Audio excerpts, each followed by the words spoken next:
անհնար բան է, որ 18 падգամավոր ԿՊ-ից շրջվեն ու քվեարկեն։ Բայց կարա այլ տարբերակ էլ լինի, որովհետև եթե իշխանությունների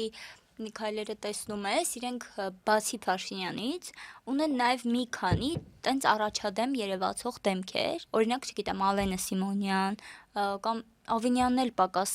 ԿՊ-ի առաջին այդ դաշտում պակաս չի։ Ու ինձ թվում է նաև այս իմպիչմենթի գործընթացը, եթե ԿՊ-ն էլ ինքը քվեարկի այդ 18 ձայները անհրաժեշտ, կլինի միայն այն դեպքում, երբ որ առաջադրվող տեխնացուն էլի իրենցից է ու ժողովուրդը չգիտի, որ իրենցից է։ Ինձ թվում է հենց այդ Հակոբ Ասլանյանի ու Հովիկ Աղազարյանի ԿՊ-ից դուրս գալը ու հենց իրենք են իմպիչմենթը սկսել, չէ՞, եթե ես չեմ սխալվում, իրենք են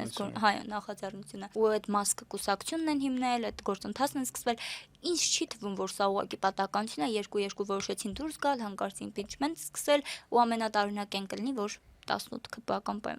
падգամավոր քվեարկի